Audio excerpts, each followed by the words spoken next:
In LA this week. LA City gets ready for the big one with the Great California Shakeout.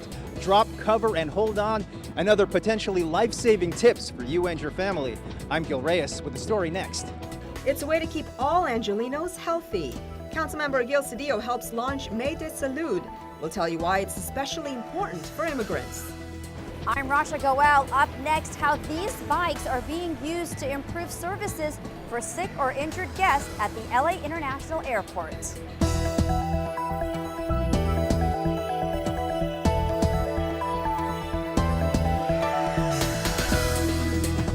Hello and welcome to LA This Week. Thanks for joining us. I'm Yana Kay.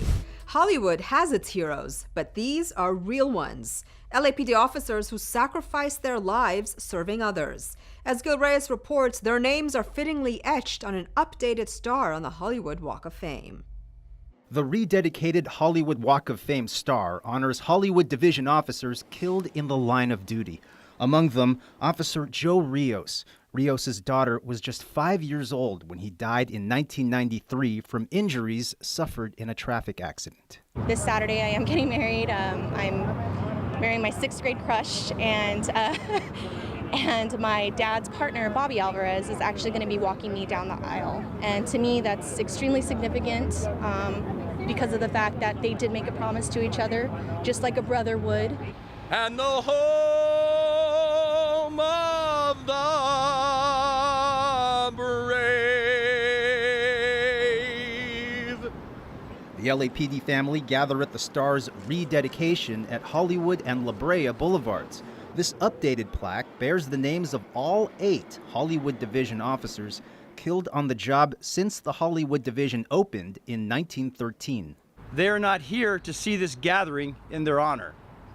But what they did continues, and their service and sacrifice will not be forgotten. There is no honor great enough to return for what they gave to the city. The overwhelming majority of Angelenos support the Los Angeles Police Department. No matter what you might hear in the media, the support is there.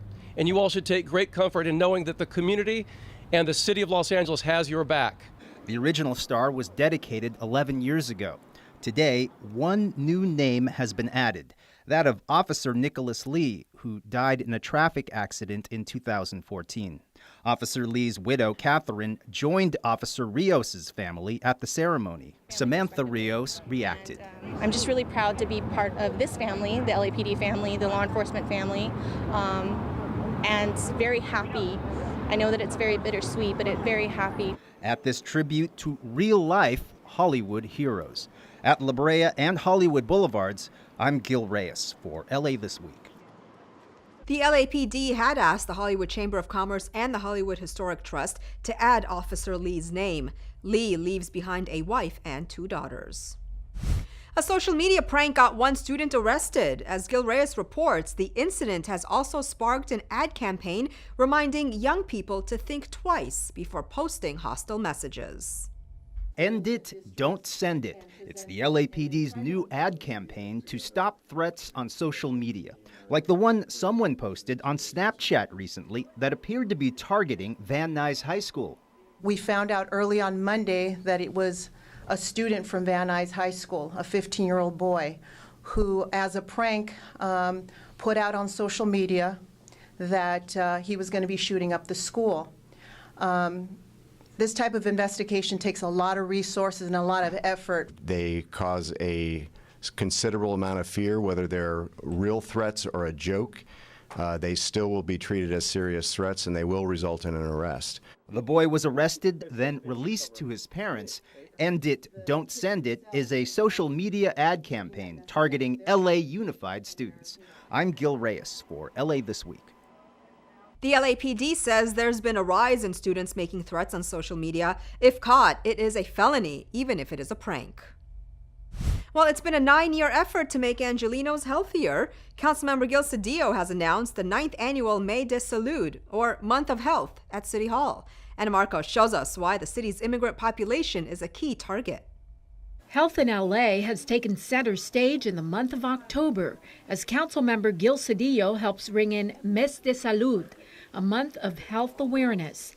The big focus this year, immigrants, as well as mental health. Do you realize that in the ACA and the Affordability Care Act, that if you are undocumented, you cannot buy health insurance? Living in immigrant communities with a fear of deportation, with a fear of arrest, this increases stress and anxiety. More than 100 community organizations, along with LA County's Department of Public Health and several consulates, are helping to spread the word about the free or low-cost health and medical services available to both immigrants and citizens.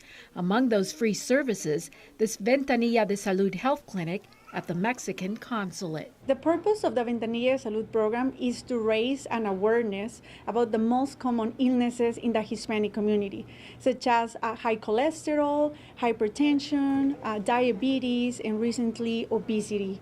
The first one of these Ventanillas de Salud opened in 2003 in San Diego, then another one in LA, and now all 50 Mexican consulates throughout the country have one. These services are not just for Mexicans. Any citizen, including American citizens that want to take a basic health service, they are very welcome to visit our facilities. And this year, in keeping with the mental health focus, the consulate has also opened this mental health office. For more information on services, call the Mexican consulate at 213-351-6826 or visit www.saludmental-losangeles.com. I'm Anna Marcos for LA This Week. The waiting game begins for people who applied for affordable housing. 20,000 lucky people will be chosen at random. And as Gil Reyes reports, one nonprofit made the application process easy while continuing to support other causes year-round. Helping low-income residents find affordable housing is just one of the missions at South LA's Community Coalition. They recently helped people apply for the Section 8 Housing Lottery, a sort of super lotto for government housing. And why did you come out here today? Because I only need to be the one. I know they're accepting so many persons for the waiting list, but I just want to be that one within the 20,000. Gail Gordon qualified to apply. If chosen by lottery, her monthly rent could total just 30% of her monthly income, a blessing in LA's expensive housing market. Preference is given to those who live or work in the city of LA and also to veterans. And so people can apply online. The vast majority of people will do it that way. However, we also have an option where people can call into a call center. But Community Coalition members say many people in South LA didn't have the technology to apply online from home. So the organization opened its doors, lending computers and application advice free of charge. Oftentimes, folks in our communities may have a computer but may not have internet access, and so we want to make that process easy. Year-round, Community Coalition champions political causes, like improving education and job creation. With Section 8 applications over, Gail Gordon will wait and see if she makes the waiting list for affordable housing. 20,000 people will be chosen by lottery. I'm very hopeful. I very much can use the services, and I appreciate Community Coalition for having this available for the community. The earliest acceptances could be notified as early as February. The latest ones could be notified as late as 10 years from now. Just goes to show how much needed Section 8 housing is in Los Angeles. Reporting from Community Coalition headquarters, I'm Gil Reyes for LA This Week. The Housing Authority of the City of LA opened up the application process for the first time in 13 years. More opportunities for affordable housing lotteries could open up depending on state and federal funding. Immigrant groups continue to push back as they rally for sanctuary city status for immigrants in the City of Angels. Anna Marcos brings us this report from one town hall. A full house at this town hall meeting near downtown LA. Residents, immigrant groups, and city leaders, including Councilmember Gil Cedillo, met to help rev up the push for sanctuary city status in LA. The support for a sanctuary ordinance in this city is wide and is deep. We know we're going to fight for our DACA, right? DACA has got to be preserved. The T-shirts here seem to match the feisty mood. Groups like Indivisible Highland Park and ACLU People Power rallied for more protections for immigrants. Most residents here want the LAPD to disengage from federal law enforcement authorities and offer no cooperation in the Trump administration's crackdown on immigrants. Police ought to be protecting the entire community and treating them equally. Some protested the divide between rich and poor immigrants. If you work hard and contribute to the economy and send your kids to school and obey the laws, that's not good enough. But if you have $500,000 cash, bam, you put it on the table, you got a green card. There's something really deeply wrong with this immigration system. LA is now in the process of achieving sanctuary city status, but it's not there yet. These immigrant supporters plan to keep on pushing until sanctuary status begins to offer immigrants some protections. I'm Anna Marcos for LA This Week.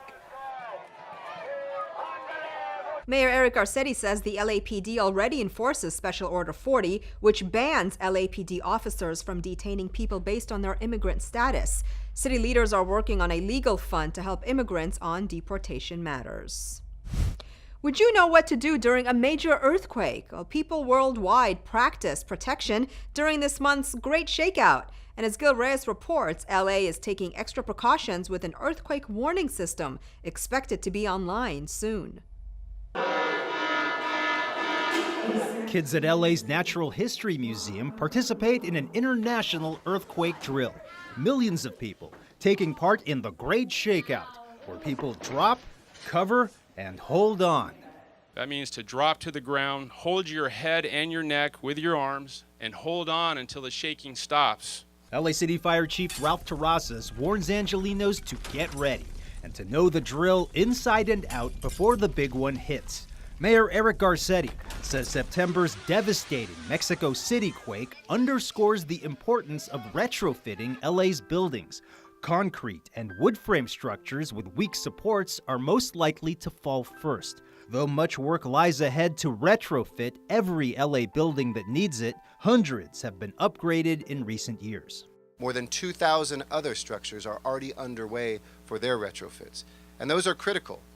But we also are investing in the early warning system.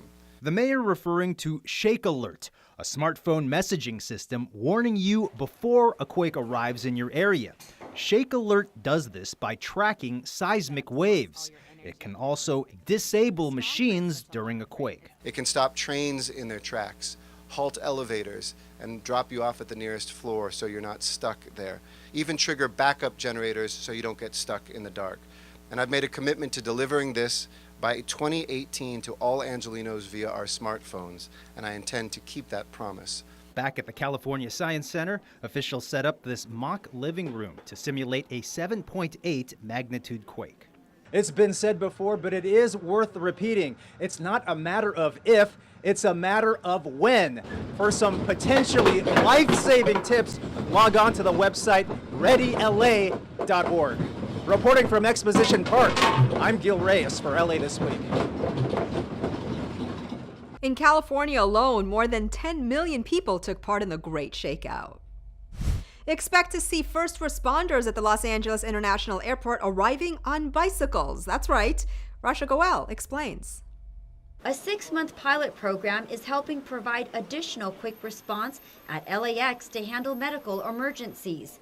It's all part of the new Bike Medic program, where instead of sending an ambulance, cycle teams will arrive on the scene and assess the situation.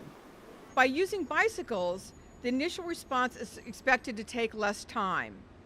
By having fire department personnel arrive so quickly, they are able to perform medical assessments and treatment without the need of sending a fire engine and rescue ambulance into the central terminal area.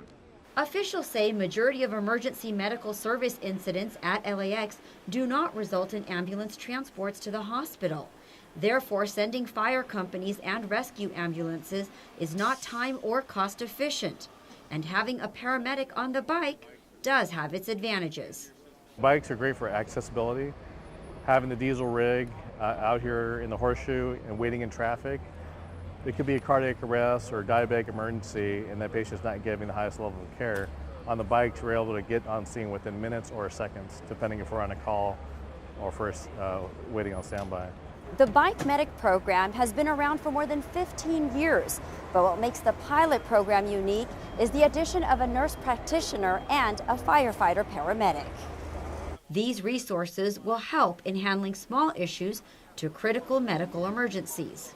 The nurse practitioner has an expanded scope of practice above the level of paramedic.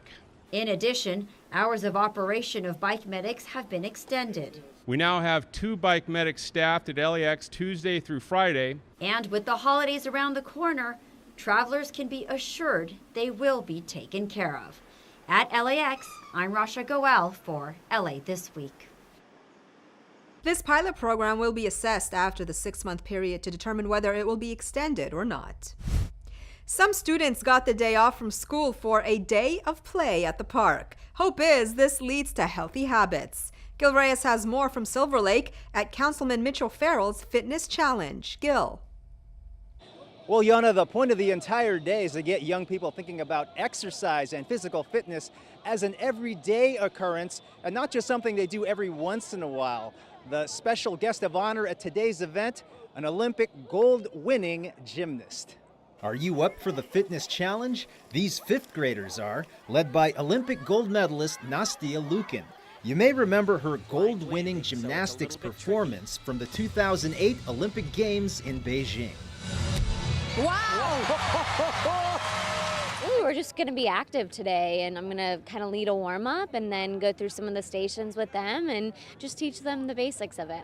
An entire school day dedicated to exercise. It's all part of Councilman Mitch O'Farrell's 4th annual Fitness Challenge, students participating in gymnastics, yoga, and running drills. We know that in California and Los Angeles, we have an out of proportion percentages of childhood obesity. And so we really need to do something about that. You know, if you don't feel good and you don't eat right and you don't exercise, then it really does diminish your quality of life. Councilman O'Farrell, a former Oklahoma State champion gymnast, underwent a hernia operation 3 months ago. He recovered in virtually no time and credits that to a lifetime of healthy living. This is his first attempt at a gymnastics flip since the operation. It just goes to show that health and fitness can come at any age. And how are the kids doing? I'm with my friends from school, and it's just really fun. It's pretty good. This is probably my favorite field trip I've ever had. Hoping the day leads to a lifetime of physical fitness. In Silver Lake, I'm Gil Reyes for LA This Week. 5th graders taking part in the challenge attend Glen Fila's Ramona Grant Union and Fletcher Drive elementary schools. An annual festival showcases local artists with inspiring messages, one that brings the community together. Rasha Goel has more.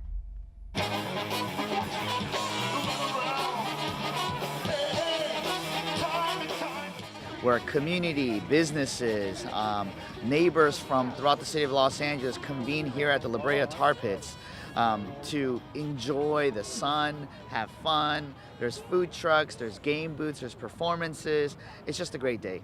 Councilman David Rue was among the Angelinos at the 15th Annual Tar Fest, an event showcasing some of the region's finest emerging artists, performers, and cultural innovators on the historic Miracle Mile. Music's been great.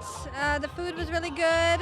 It's just a nice atmosphere, and I love the Tar Pits. Anything that has to do with community involvement, you know, we love to participate.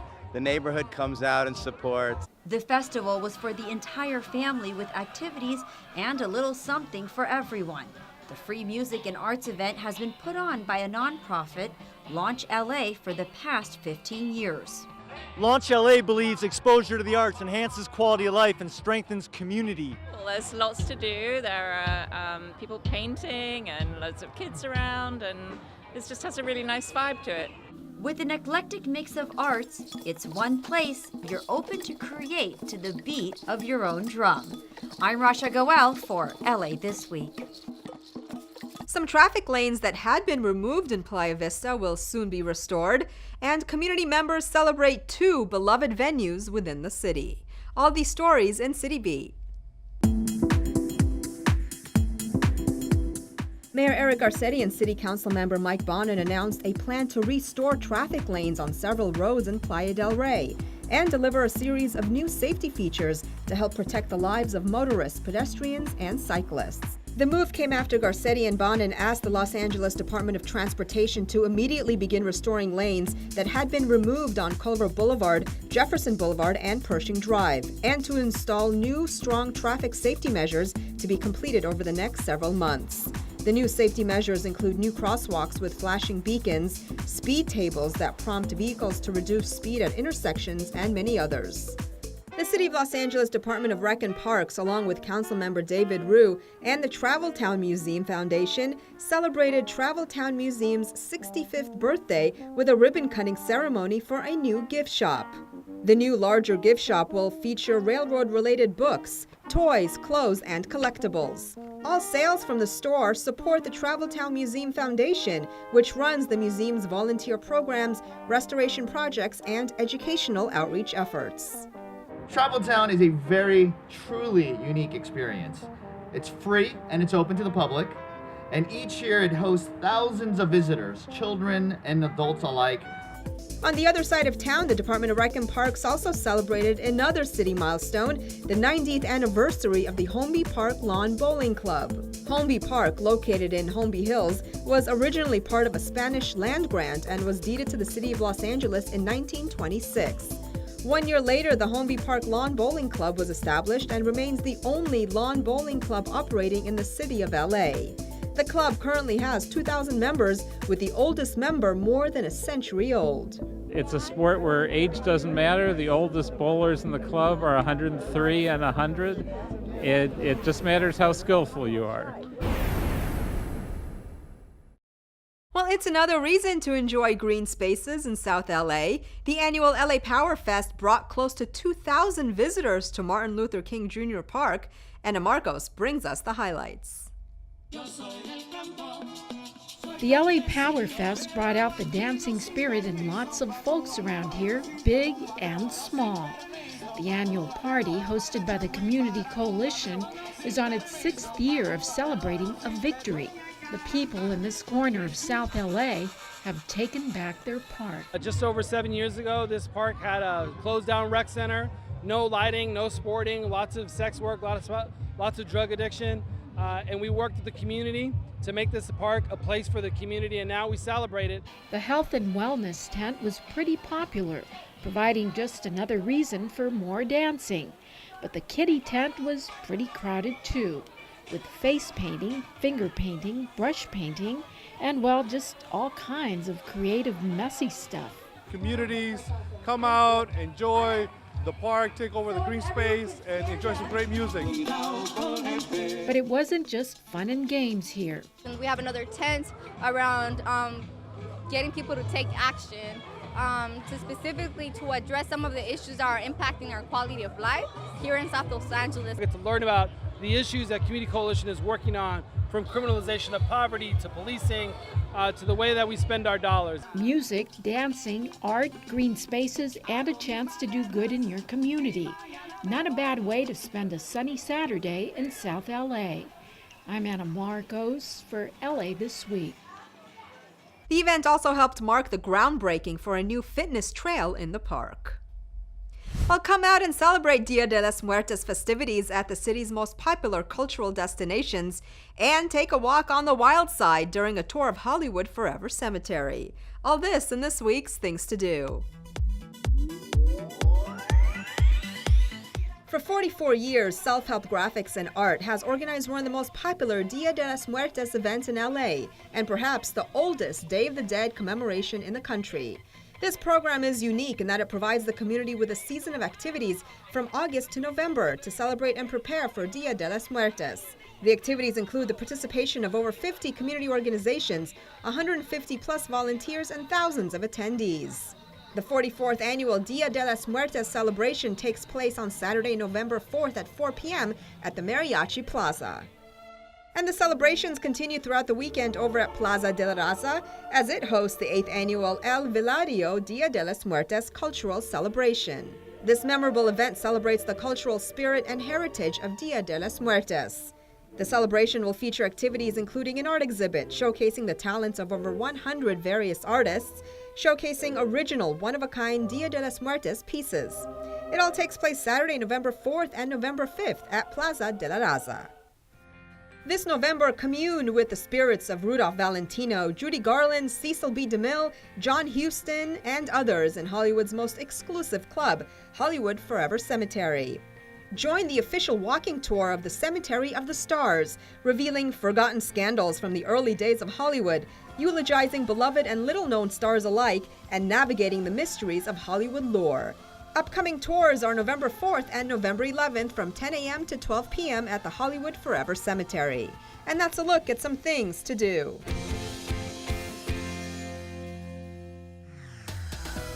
Well, that's going to do it for this edition. I'm Yana Kane from all of us here at LA This Week. Thanks for joining us.